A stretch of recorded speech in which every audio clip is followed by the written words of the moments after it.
80% or 85%. And you can do that when we have a full allocation. We do run closer to 80 to 85%, but because the number is a percentage, it's like a poker game. If the ante to a poker game is $10 and you only bet $2 during the game, well, the ante is where you make your money. So our ante is to fill up the canals, pay for the initial seepage of those canals, any sluicing we have to do for trash, all that adds and lowers our efficiency. So 70% is very good for a drought. And EPCWID, I think, is at 50. Robert, so you remember what EPCWID, 48%, 52%, something like that? The last I heard from James, they were running about 45 to 50. So we run significantly better. We've lined a lot of our canals, you guys. We spend we account at least $25 million getting that number up, and it's coming to pay off. So that means we can deliver out of that 128 or other water up to 159. We can deliver 111, 112 almost. If we go to the 2001 and Lower Valley contracts, those at this allocation will be fairly significant. That'll help the city, 35,000. Small track, 5 irrigations. That's your part, Miguel. So this is 5 is what we'll do for land con for water. Now that has to do with fallow and preventive planning and all that type of stuff, trying to figure out who's on insurance and who's not. This is a number that the board normally adjusts at this point. This is the number that I think is bore out by the data from the water department. Robert, I mean, 35,000, you're comfortable with that number? Mm-hmm. So, and then 2 acre-feet, and we balance out. We got just a little left over. Now there's some conservativeness in this, in the fact that we anticipate that there'll be probably another 20 to 30,000 acre-feet that will be allocated to the district, and that's just what's going to run into the reservoir. Also, the 3 parties have agreed, or the 2 parties in reclamation have agreed to hold back 20,000 acre-feet from being allocated at this time to be conservative. So I built these conservative estimates are built in numerous layers in this analysis to make sure that we can deliver the 2 acre-feet, and I feel that we can. So, but I don't feel we can deliver 1 drop more at this time. Okay, but so for a first allocation, you recommend 2 acre-feet? 2 acre-feet, and I'll quote that, put that in a... Okay, well that's, yeah, that's good news for him. And Robert, you agree with me, right? Right. It is. And Chewy? Yes. See, I'm trying to hedge my bet here, making sure I got 3 people on record. Yes, and I think that will give the farmer, the water user, a good view of what they can plan on, what we're looking at. Is the city on board for? The city's on board. They're happy that it's up to 35. Keep in mind, last year was only 26. Something like that, but it's very, also, I think Mary should be happy, everybody should be happy getting back to 2 and above 400,000. Things start to normalize. I'm not saying that we're not in a drought, we're still in an extreme drought, and that next year we could be back to 6 inches. There's no predicting that. But the fact that we do have 2 feet this year is a full allocation, or brings it up to a... We haven't been here in 3 years now. Yeah, it brings us back to where significant revenues will be generated by some of the conservation projects that we put in place. I guess what I'm saying is that we just gotta be open to the idea that as the water starts incrementing a little bit better every year, we should not be stuck on just a 1 date every year. Adjust accordingly in the other direction, not just in the later direction. That's all I'm saying. No, we'll have to. Our single biggest difficulty in operating the river during this drought with our allocation and our sources of water and our conservation efforts. Remember, we lined all these canals not trying to recharge the groundwater for numerous reasons. Some of it wasn't recharging anyways, or some of it was recharging to a saline aquifer, so we were just losing it. It's just getting contaminated. EPCWID took the other approach. They let their canals leak as much as possible, reflected in their efficiency, and they don't want to line their canals because they use that water from groundwater. So, you know, and that's their business doing that. So we're able to do this, but what that generates is that we can run longer, operate longer during a drought from the reservoir than they can, and then you know, as we said, once we go on and only Mexico and El Paso are the only ones on the river, then we pay for all the losses on the river. And for some reason, as we've talked about before, those losses go up at nighttime. You know, we seem to have this, you'd think there'd be less loss at night. And we don't wanna do that, and that's not what I'm saying, I'm just saying, get everybody on board to start getting back to. We would, let me put it this way, we'd probably be releasing earlier if we could get everybody. We've done the best job we can by talking to all parties to come. Right. But no, I agree with you, we're gonna, let's say we went to 3, we've gotta release earlier, we have to. Well, I would think so. No, I mean, Otherwise, just- we'll be standing on my head next time. Right, I mean, if we're at 3 feet, we physically have to go on there, we have no choice, is what I'm saying. Al, not to be too nitpicky, under the operating agreement, technically, Elephant View didn't get any allocation. They get what's left over after hours. So when you're up here calling it an allocation, but it's really an expectancy. Yes, that's correct, I mean, it's semantics to some degree. Right. They do get a calculated number that is labeled in the operating agreement as an allocation, but their allocation's a residual calculation. No, what's it's left not over. labeled in the operating agreement as an Okay, allocation. well, we can,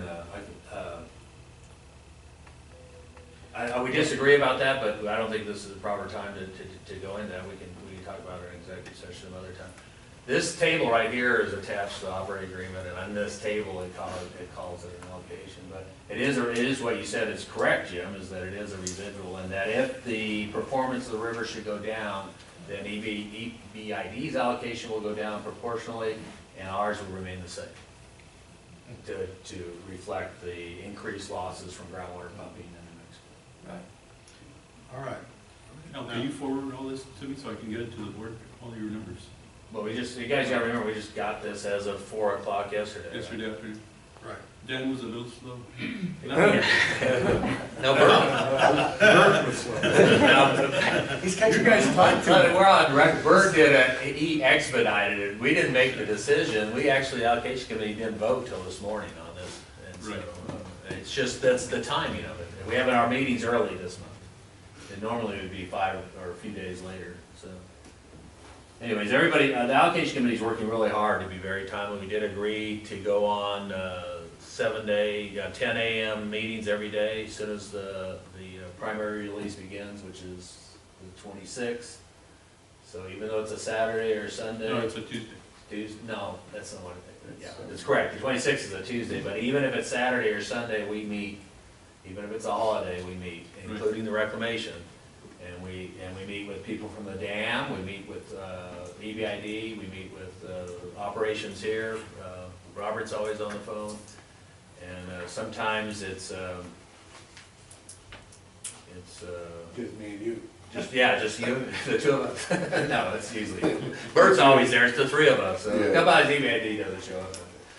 I guess they're upstream, so. All right, Al, what else you got right now? We're gonna take up on item 10, your actual motion to, now internally, we call it our internal allocation, do we not? Isn't there nothing wrong with that, calling our, It's the allocation, it's exactly what water it says on item 10, water delivery allocation to Okay. EPCID water users and water available by contract. There's 3 items you have we've to been, make. we've been skipping all around. Do you guys wanna do that, or Robert, do you wanna talk about it before we make the allocation? We can wait till we get there, because Al used to got a couple other things, I think. Why don't we go ahead and do 10 and get it over with? Yeah. 'Cause we're trying to- Keep in mind, you also have to give Al the authority to send a formal letter to El Paso Water Utilities.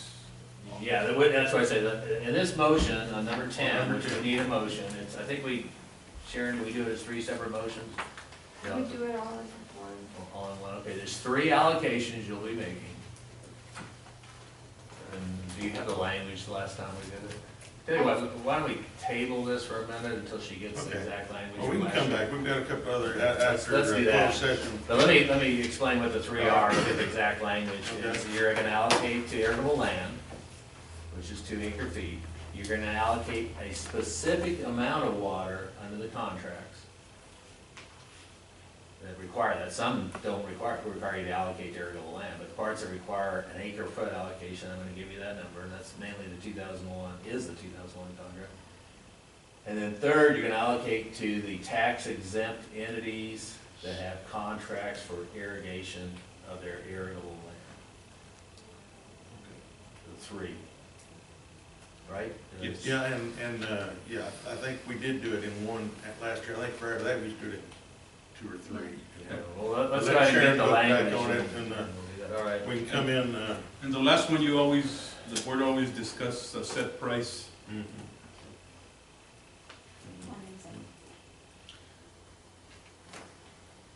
Okay, Okay, we're going to C. I mean- then let's go, yeah, A and B, we, Okay, now I want you to understand that A and B were good news. Yeah. 2 acre feet, right? Now you Okay, got that was some good good news. And there's some good news here. Let's go over the critical projects. So TxDOT did a super job on with Jay making sure they got off on a little rough start. The contractor did a really good job. Let's put it that way, and Jay and I sort of engaged the district engineer to get TxDOT to do what they do. But we had a very good contractor on Squirrel Road. There's some cleanup still that was on the road, there's a little bit, I mean, for the hydraulically, we're functioning, right? But they haven't got the electric. Essentially finished, we got the power, they dropped the power yesterday, so. So yeah, we got the gates are we're- operational? We're good to go. Yeah, that was downtown, so that was a big project, so that's one that's, would be a model for the zoo. You know, I know people think that, when you guys see it when it's under construction this year, but we worked on this for 2008 to at least 6, 7 years. Yeah. It took a long time, we on that one. Squirrel Health is a smaller bridge, it's done on, that was the one that we had a special meeting that they promised they'd build it in 2 weeks, and it took them 4 months. So, wasn't a big job. We gotta watch that one, it's gonna have some trash issues, unfortunately. We probably would've done things slightly different, but it's not to say we don't have a similar problem elsewhere, it's just I hate every time we get one more trash problem. City of Socorro's got some issues. City of Socorro, their engineers, did don't say it. You're on record last. well, no, it's an error, it's fine, they got the high water mark wrong. They didn't, and we missed it, and I apologize, engineering, that's our fault. But they had it wrong, they had it labeled correctly, and we looked at it, and if they had actually put the correct number in from our plan and profiles, or go out and measure it, you can go measure it, then we would have been fine. So when we looked at it, we thought that their number was the correct number. What we didn't do was we didn't take their number and the LR elevation and go back to our plan and profiles and verify that they got the correct number in their design and drawings. And so we had roughly 2 feet of freeboard in that. If they had done it the correct way, they didn't, we missed it, and we lost all that freeboard. Then, on top of insult to injury to the whole thing, is then their contractor built the structure 7 inches too low. And 8 inches too low. So those things all came together to require a modification that we now have to, and we probably, in all future designs, will require this to be part of the original design, so we don't have to worry about this, is that it's gonna require them to put a retaining wall all the way around the perimeter and the approach to the bridge. For example, the Border Patrol bridges, which are down below, they have that as part of the design, they built in. So what was happening is water, at high water level, water would come up and it would breach the structure. In other words, it would flow out of the structure and onto the adjacent land. I don't think it flowed anywhere past Socorro's property, right? We never had anybody other than the applicant, and of course we're covered on that. And it wasn't very much water, but it makes it hard for Robert to operate, so we're requiring to put an 18-inch wall to raise the freeboard 18 inches to back where it's supposed to be around there. That's under process. We will have that done in the next 30 days before water's released, right? Yes. So it pushes that one. Moving on, the 2 bridge sites, Riverside Canal, they're done. They did a great job on those. We don't see any issues with those. Which the City of Socorro Bridge looked like one of their bridges. Those are the Border Patrol. Actually, one site's in our district, the other one's on the Hudspeth feeder, and there's a 3rd site that's being under construction right now down in Hudspeth proper, but The two sites that are sort of affect us operationally are completed. Pete's gonna talk, I hope I got these numbers right, Pete. Railroad, we got 7 complete, 2 partial. One of them of those 11 sites is a private, so the railroad's doing, we've done our part on that, so I guess I should put that under partially complete. So really 8 complete, 7 or 8. So Pete talked to it. He's got a whole presentation on all those sites. Our craft estates like Union East, those culverts are done, right? Yes. Other issues with those people, but the culverts are done. And then the one that is serious is the last one. We met on it yesterday with the allocation committee. It's a major problem, and it's we're gonna have to. It's gonna get each board meeting from now on for the next 10 months or until it's resolved. You'll be briefed on where we are on this. This whole project goes back many years of our opposing placing our water supply system on the Mexican side of the security fence. Chewy and I did many trips to DC, and they never would accommodate us. So this final design was some accommodation of that. But still, the fence is still, I mean, the fence is right, let me point out on this chart, this is the settling basin, this is where it goes underground by the railroad, it's towards downtown and the treatment plant. Let me zoom out so you guys get a perspective of where we are. So, this is Mexico down here. Let's just point out the Hacienda Cafe, I think.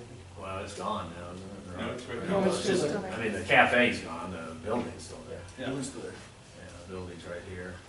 UTEP's right here, this is all UTEP. Hacienda's. The freeway's right here, American Dam's a couple miles, 3 miles upstream. It's up here, there's American Dam. Wait a minute, sorry, went too far, there's American Dam, right there. So anyway, so the water flows down, all our water goes through this for the lower valley, goes to the city, it's super important. We don't own any of this. This is all federal property, and we don't have any ownership. We have, the best I could figure out, we have obligations. So we have a maintenance and operation agreement with them that obligates us to operate this and keep it clean. But we have very limited ability to, as shown for our 5, 6, 7 years of trying to do this. So here's the fence. They went in and put the fence in, and we're isolated. To try to solve that, they said that they would put it underground, like this portion over here is underground. You can see it goes under for a long ways. It stays underground under all these utilities and runs down all the way underground in this part. So we've had good operational success with the part that was put underground back in 1996. We asked them to do the same that they did there, take the same design, go upstream, that would protect our water supply from any terrorist acts such as dumping industrial hazards or any other things into it, since the fence is on, since we're on the other side of the fence now.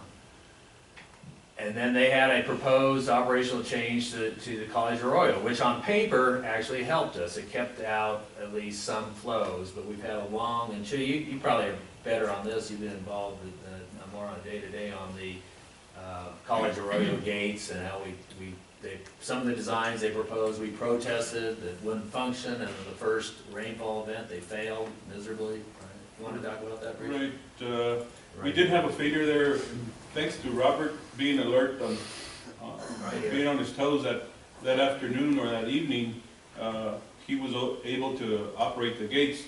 IBWC had committed to operating those gates.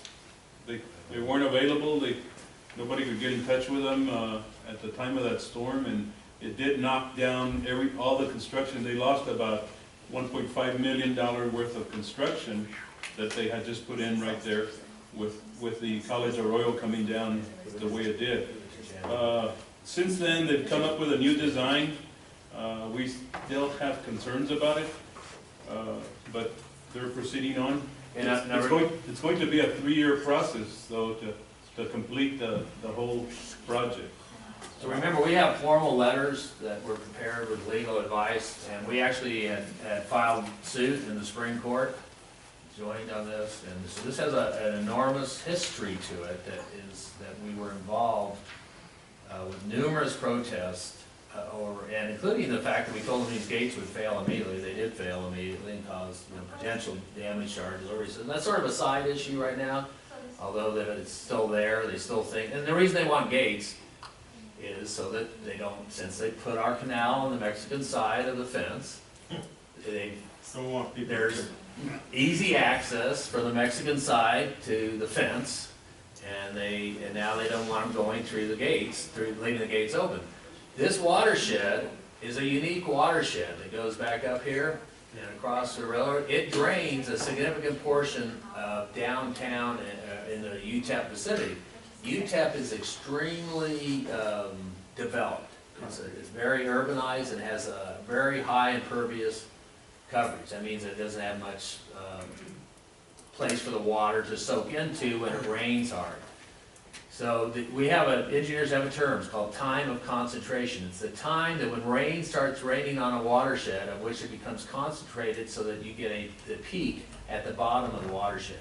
So a very big, flat watershed out in Louisiana could have a time of concentration of days. A very steep and urbanized concentration has a very shallow, very short time concentration, and in this case, it's estimated that during certain rainfall events, very intense, short duration events, we have a time of concentration of 10 minutes. That means from the time it starts raining to the time that our gates get hit with a flood of water is 10 minutes. That's not enough time for anybody in operational condition to react. They have to be automated. We know that. We have put an emergency generator down there with computer control equipment that automatically operates if we get loss of power and we have a storm event. They chose not to do that, right, Chewy? As being an unnecessary cost. Our federal government with millions and millions of dollars, us with a small budget is able to do it, and they're not able to do it. Although they've done it at thousands of other flood control sites in the city.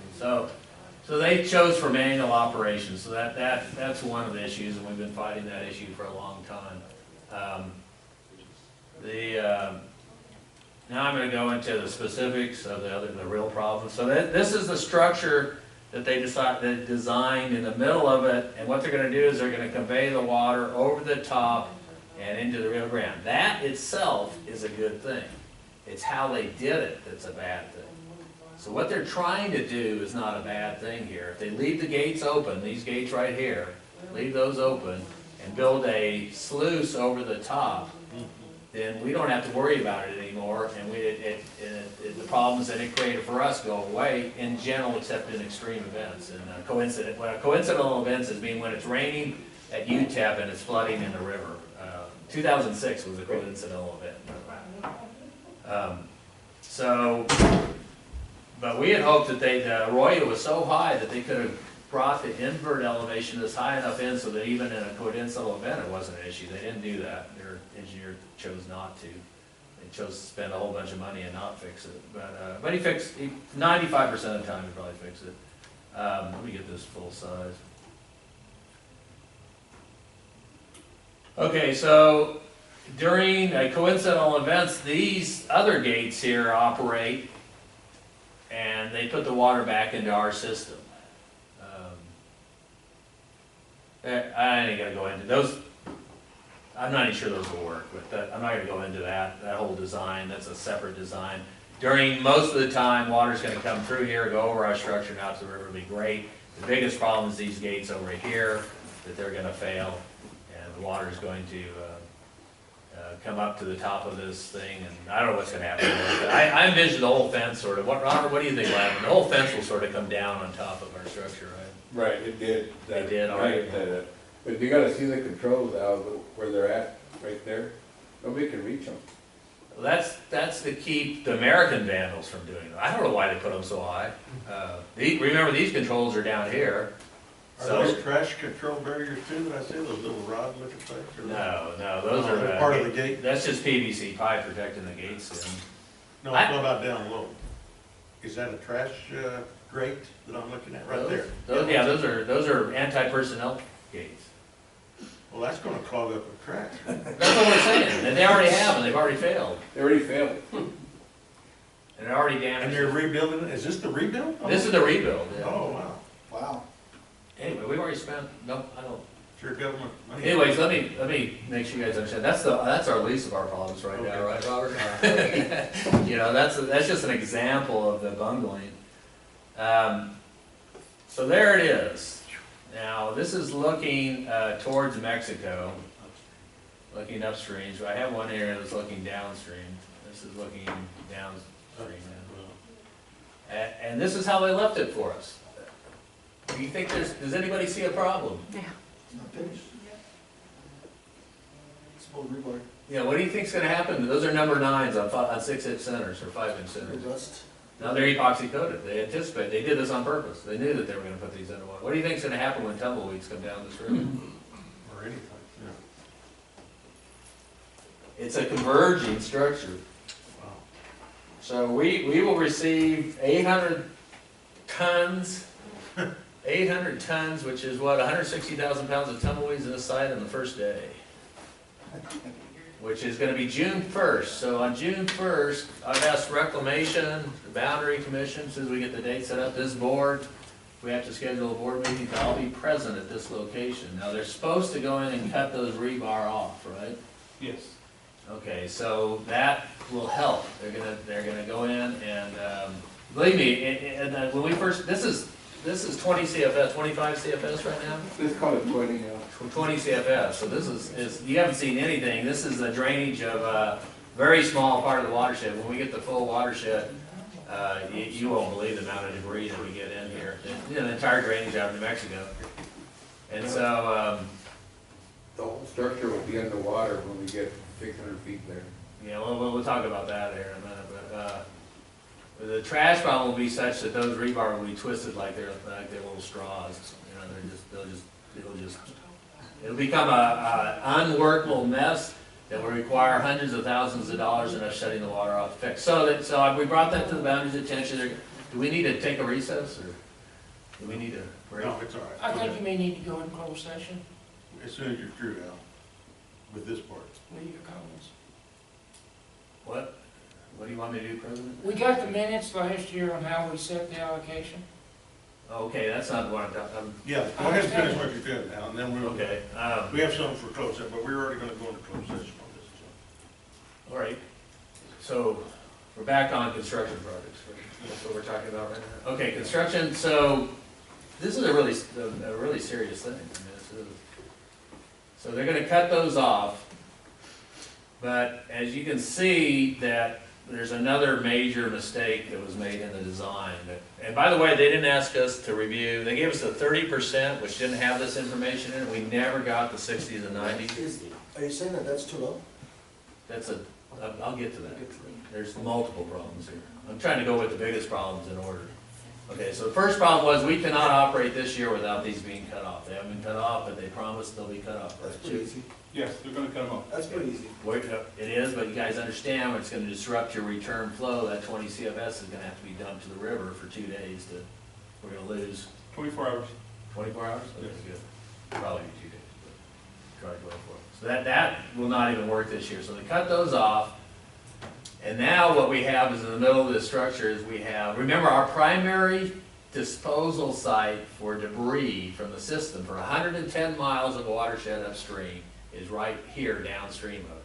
It's right here. These are huge 21-foot gigantic gates, some of the biggest gates we got in the system that we use to get rid of the tumbleweeds. Wow. So it's on the wrong side. So now we have 2 partitions in the flow path. Those partitions will accumulate debris to the point where this whole structure will cease to function. So we have to set an excavator over here, and this is a very difficult place. We can't go over here, there's a fence, remember? Can't even get in from this side. So reaching that point there from all the way over here is gonna be very difficult. And believe me, you're not gonna take care of this with manual labor on doing it. So that is gonna become and this site, once we release water, is dewatered. It cannot be dewatered. If it's dewatered, I can start telling you all the problems it's gonna cause, not for us, but for Mexico. So I don't wanna go into taking water out of the structure. We would have to shut off at the dam and wait a week before we could dewater the site. Major disruption to our system. So we're gonna have to figure out some way this year to clean the debris around these pillars and keep it working. Or we're gonna have to go in there with a wrecking ball and remove it. Yeah. So we're gonna get a whole bunch of trash on June 1st, and so we're gonna have a day there with the boundary and see how it performs, because some people doubt what I'm telling you guys right now. There's people that, obviously, when they designed this, didn't think this would be a problem. So, you know, I unfortunately, I'm in a situation of having to prove, Robert and me having to prove us right. Robert agrees with me, Phil King agrees with me, Chewy agrees, all our experience in running water, that to prove to the boundary, we'll have to wait till the trash shows up and we can show them. But we gotta have our contingencies in place to get ready for it. Okay, so that's this year, and then the other issue is that if Robert operates it at where he normally operates it, to be able to sluice some of the sand, and it is a sediment control basin, we lose that capability, then the water will actually be, well, you can see, there's our operating point, right there. The water will be right up to here, all the way across it. That actually might help a little if it doesn't get too much debris, maybe we can flow water over the top of it, right? So I don't know what that, I don't know how to predict that. I don't know how they can miss the high water mark on it. I mean, it's so prominent. Look over here. Right. I mean, you can see it. It's all in the design. By the way, the Boundary Commission designed this whole site. This is their site. Their engineers designed this and they know how it operates, and it's worked relatively well, right, over the years. We participated in the review of that, but we did not get the 90%. You're saying we got 60%? We got 60 and we got 90, I believe, in When did we get 90? early 2014, January, I believe. Well, Al, what's the solution right now, other than this? Well, I haven't finished the It's total. not our job to do final acceptance. Well, Other than the designers. We don't get any, we never had We're it. not the engineers on this, right? Right, It's right. just No, a no. cons- Well, this is the problem, is that this is all slated to go, I haven't got to the problem, the full, this is, I'm getting you through this year. This is trying to get through this year. Okay, next year, they're gonna come in here and they're gonna put a culvert, this is all to go underground. They were planning to put all this underground, right, Judy? Yes. So that means our ability to remove debris next year goes away. It's now underground. And they're doing a standard mistake that all hydraulic engineers understand when you have debris.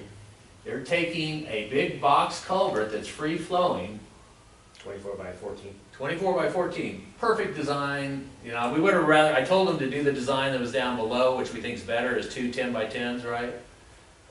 We've had real good luck with that because we keep the velocity up on one side. But anyways, they're going with one big span of a box culvert. That's why these things are at an angle. It's right here.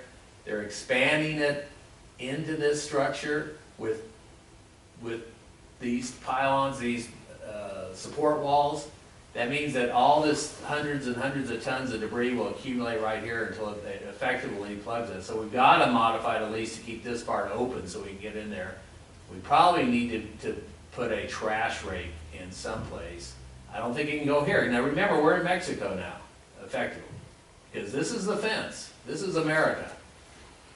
This used to be America.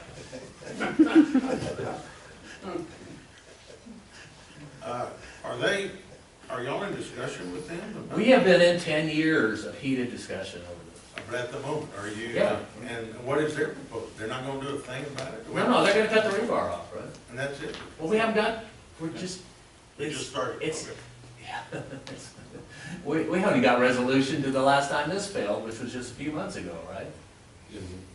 So anyways, you guys are all welcome to attend any of the meetings with us if you want.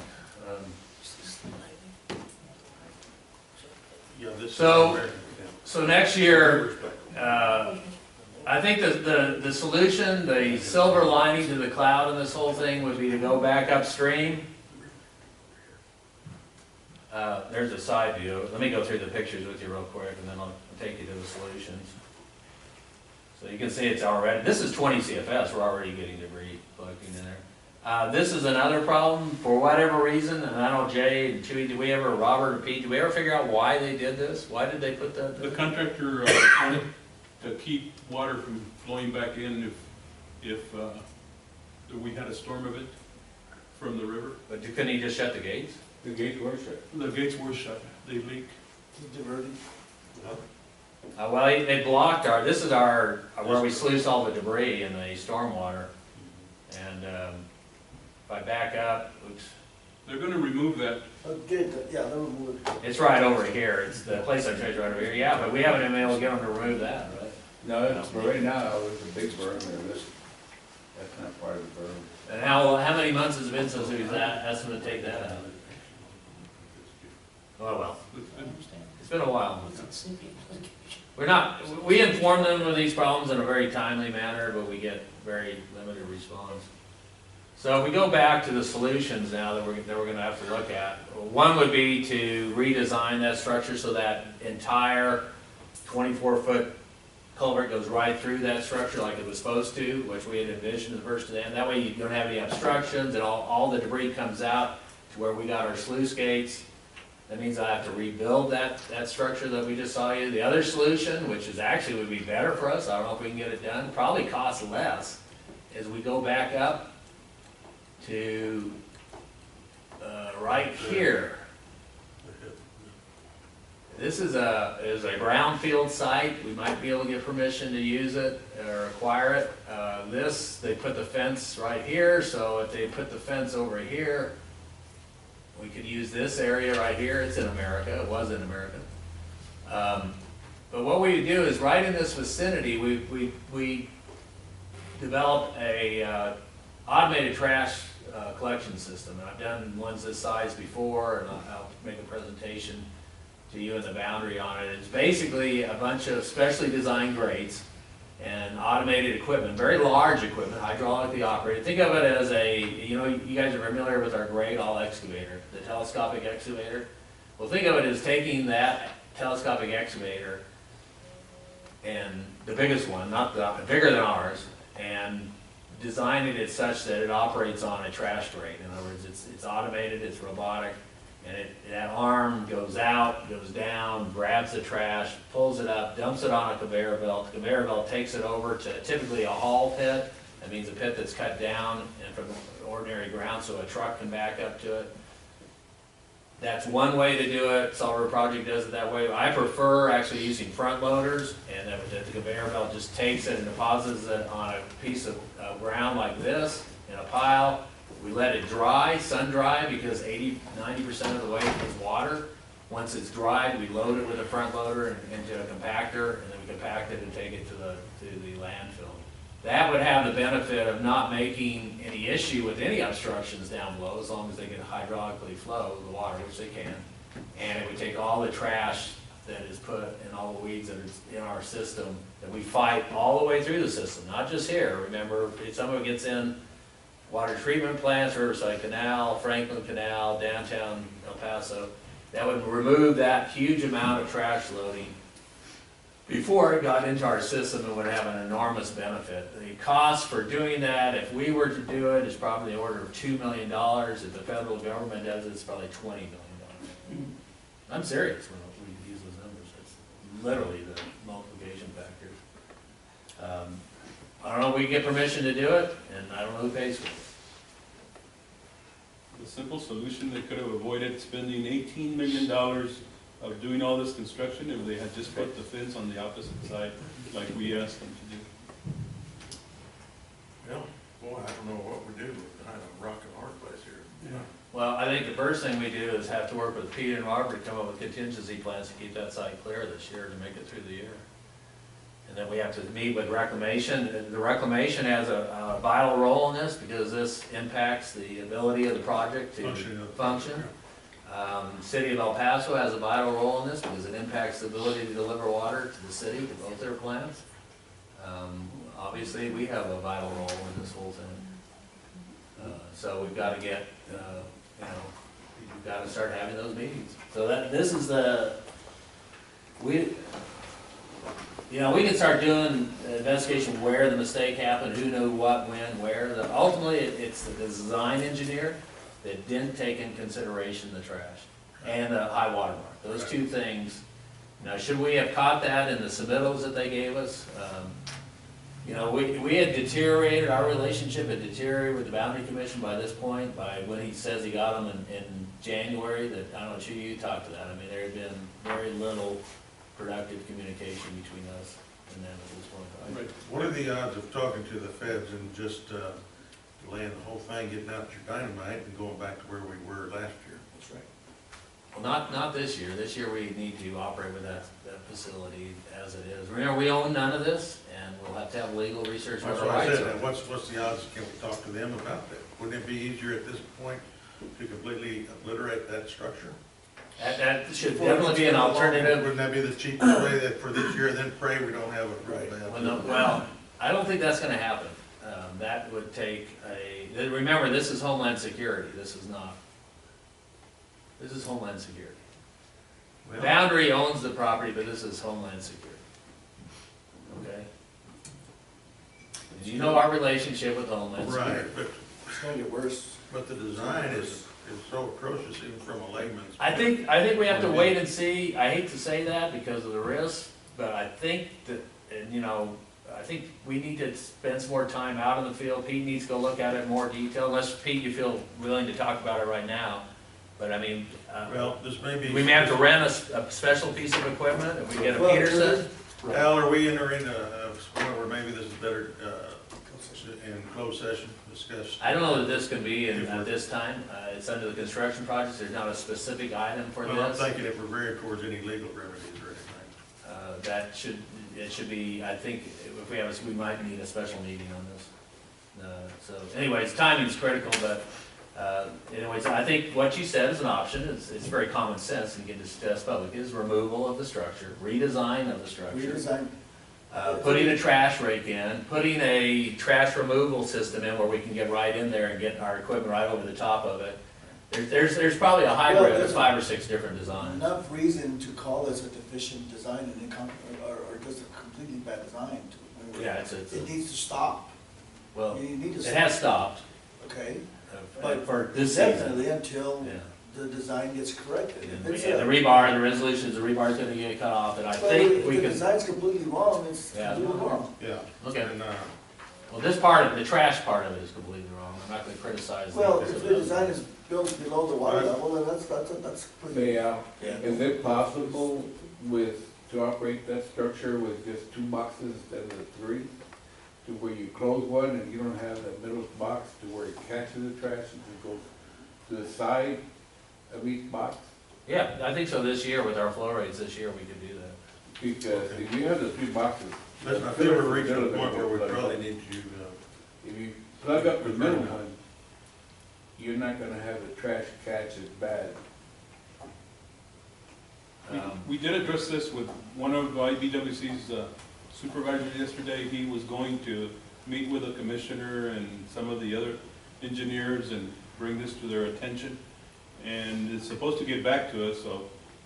well, listen, let's leave it like that. Let y'all keep approaching them, keep hammering away and get back to us at a later date. I think probably for where we are right now, we may be veering in towards legal things. I think there's probably enough discussion here in the open session. Okay? Al, what else you got besides that?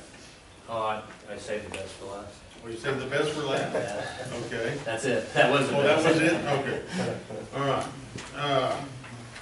Let me see where we're at in the, Okay, we've gotten the minutes that we, on the resolutions last year, on setting the allocation. Do you want to do that now? well, we're gonna discuss that in closed session and come back into open session. No, I'm sorry, we're ready. Are you ready to do that? Yeah. Okay, go ahead. Sorry. It's on item 10. Yeah, we were just waiting for the language, what Jim All right. said, whatever language. And what we did last year was this is from last year's minutes.